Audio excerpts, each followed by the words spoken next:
Welcome back, guys, to another Photoshop manipulation tutorial, and this time we are going to be focusing on a Star Wars theme image.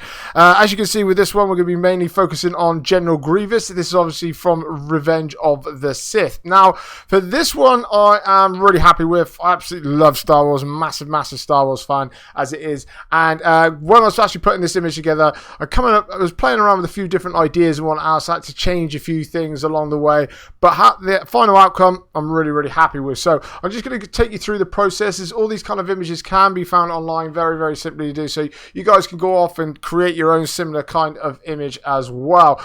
Right, so let's just go through turning all these things off, and I will show you how we went about creating it. Right, okay, so we've got this base image here. So obviously in Revenge of the Sith, obviously we've got the big like heroic battle scene towards the end and whatnot else. So this is like the planet with all the lava and stuff. I can't remember the planet. I'm not very good with names, I'm sorry, but you know the place, you know exactly what I mean. So we've got all this volcanic eruption and stuff. This was actually created by someone, fantastic image.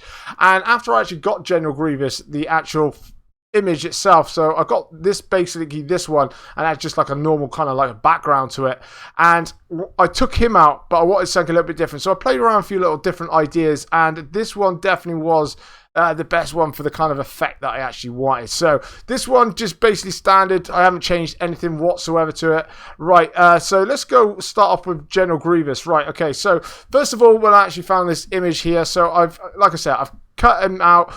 At the start, he had writing across there, so I had to rebuild like his armor to make sure like it looks normal and whatnot else. So when he actually first come about, this is what he looked like. So basically just looked like that, just a normal kind of image and whatnot else. So obviously we needed to kind of fit him and make him up to look like the actual scene. We'll miss this expo finish one here. I'll explain this one a little bit later, okay? So first of all, with the color balance. Now with this one, I made a few little changes, obviously for the midtones and the highlights and the shadows, just to put a little bit of red into the actual character itself. As you can see, nothing crazy, but just to add, obviously, because we've got all that lava, there's a lot of red in the image just to make him suit a little bit better.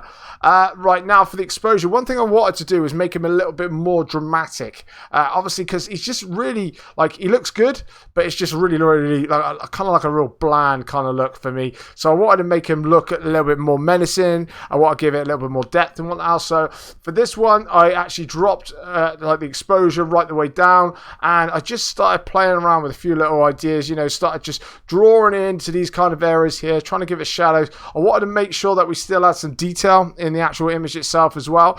So I made sure that I kept most of these kind of areas here where all these pipes and that lot are coming around and stuff like that. So I kept all these kind of areas. This one in here as well, as you can see, obviously I've done the shadows in here because even though we've got the red here, I do want him to be lit up. So I want a light source over here. So it's going to be coming down from the left to the right hand side. Can't really see the light source, obviously, but you want to be able to see the character really well. You want him to be standing out from the background. So we've just got a nice little imaginary light source coming from this kind of area here. Even though like the light source does come across, I wanted it so it's more kind of like coming from the front as well. I didn't want to lose all this detail here on the right hand side. So we kept all this, like I say, and then we just brushed in all the details here. So we've got all the shadows here, we brushed it all in and whatnot else, even including down to these kind of areas down here at the bottom as well, making sure we got all this, so make sure it's matching to the light source as well.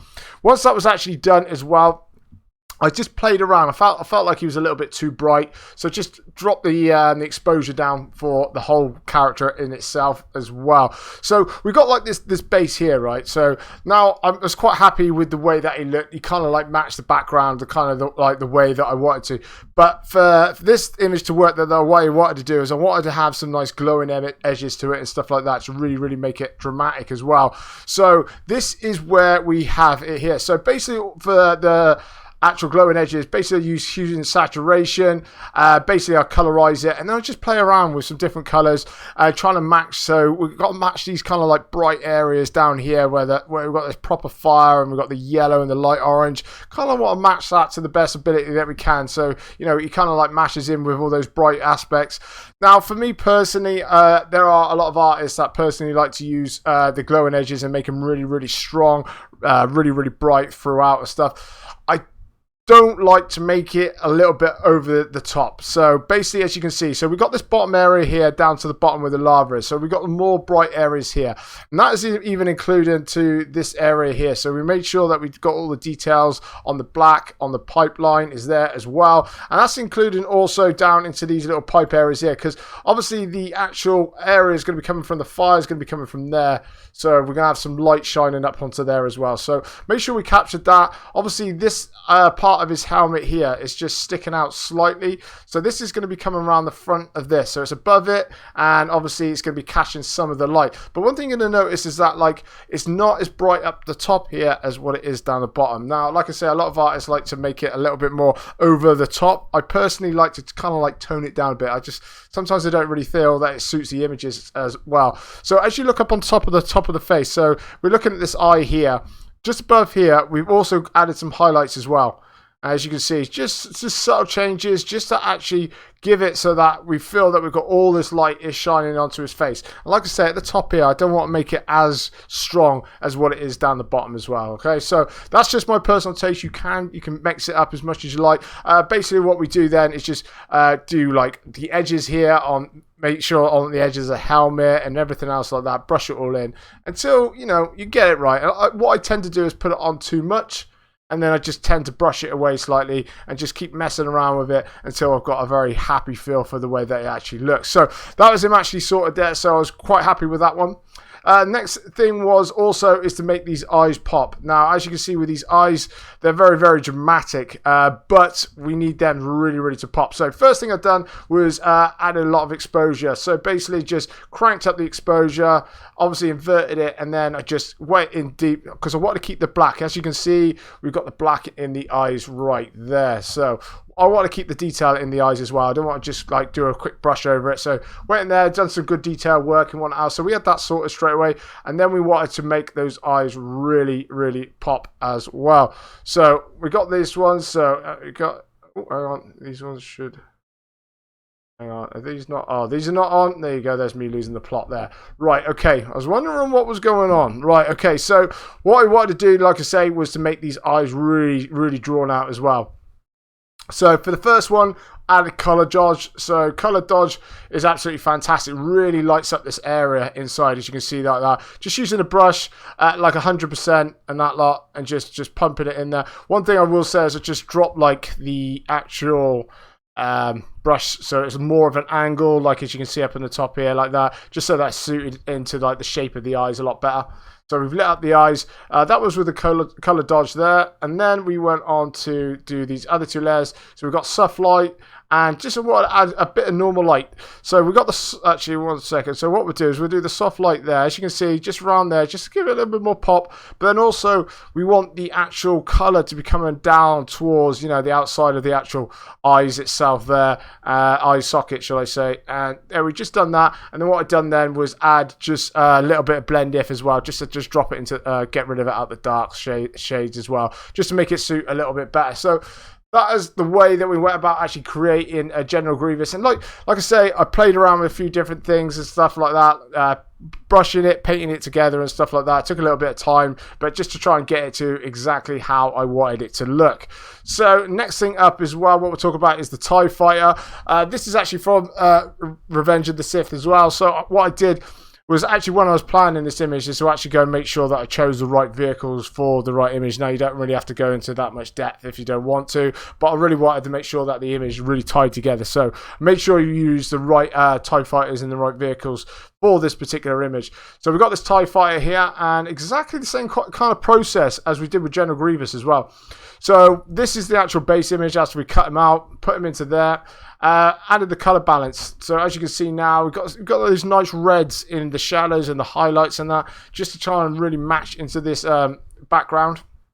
Added some exposure. I just want to make it a little bit darker. I don't want it too bright. I don't want it to be standing out and drawing too much attention away from General Grievous, because he's the main focal point of the actual image, and I really don't want too much light enough to be drawn towards that particular TIE Fighter. So we adjusted that, and then straight up again, it's exactly the same color as this. as well. So we added that, and then we just went in there and just done some details. So we've done the edges of the wings here. We've done the edges across up here as well, brush them in, and just across these edges as well. And then just give it a nice little glow, especially down these wings as well. And then that one's suited because obviously we've got the lava here. So we're not really going to have too much at the top. As he's circling round, we're just it's more trying to catch the light on this side.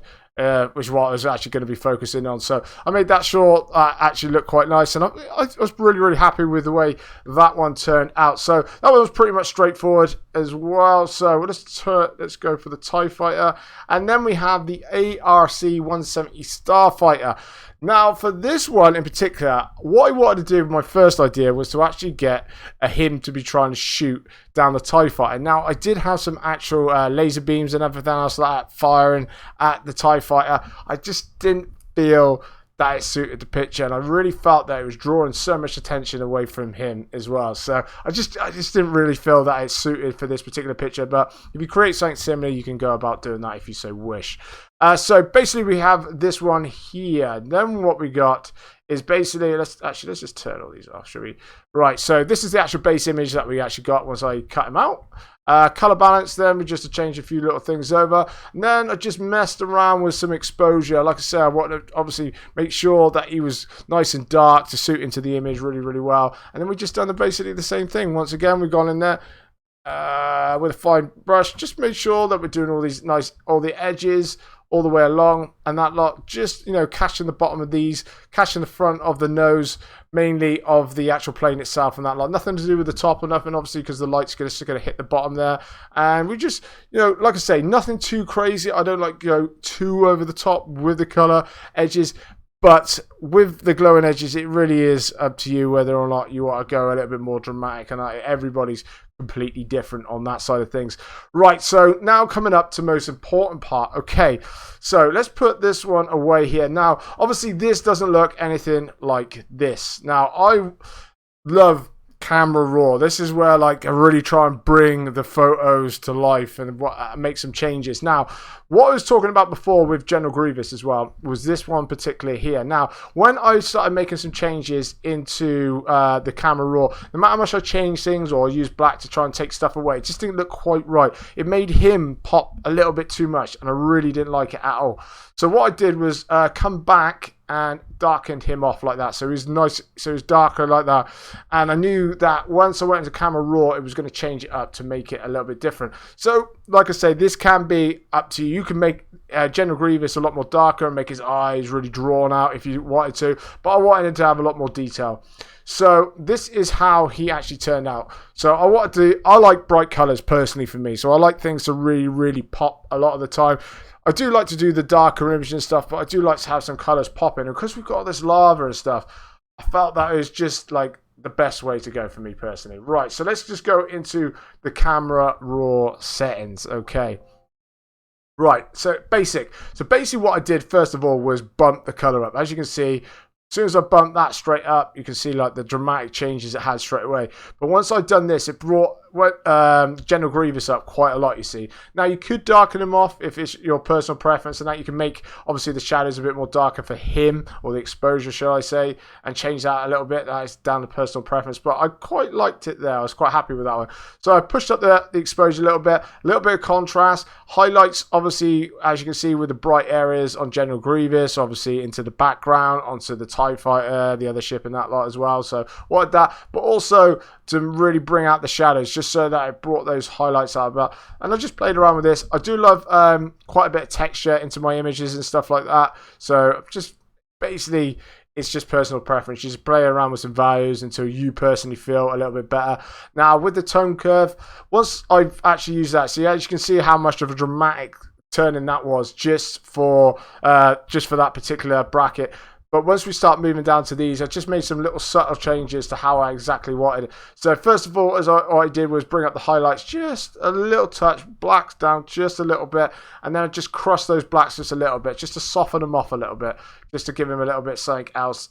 So then we went into the color mix, and now as you can see with this particular image, it's very rich and red and orange and that lot as well. So I didn't personally want to like add any saturation or anything else like that, but I actually did like the colors in themselves.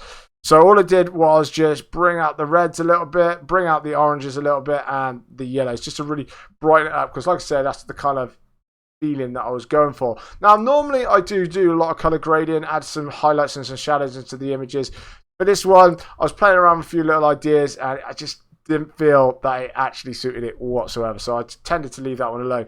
Now to the effects. Now, not with all my images, but quite a lot of my images, I actually like to put grain into them, especially when I'm doing like a cinematic or on like a film kind of look and stuff. So I just tend to put just a little bit grain in. Like, you don't really notice it too much, but it's just enough, just trying to give it a little bit of an edge, a little bit more of a film kind of feel.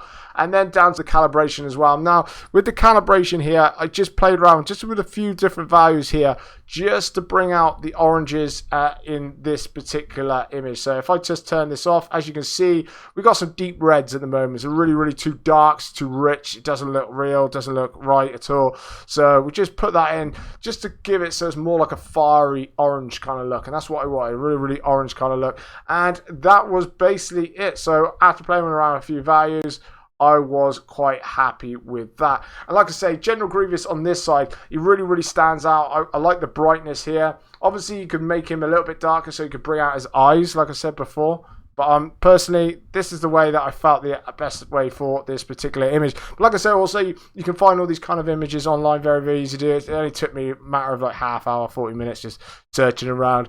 This one I'm probably going to be getting printed off and stuff, so I won't be giving the actual images away, but you can just hunt around online.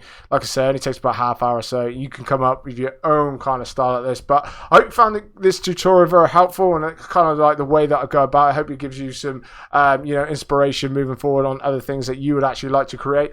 If you'd like me to actually make anything else, or have any ways that you'd like me to improve on the tutorials that I'm actually making at the moment, just leave it in the comment section below. That'd be absolutely amazing. But also, if you could drop a like and subscribe just to help this small channel out, that'd be absolutely amazing as well. And we should be back again soon, and I think the next one we will be doing is an epic, dark, surreal Spider-Man scene. So be back for that one. Thank you very much.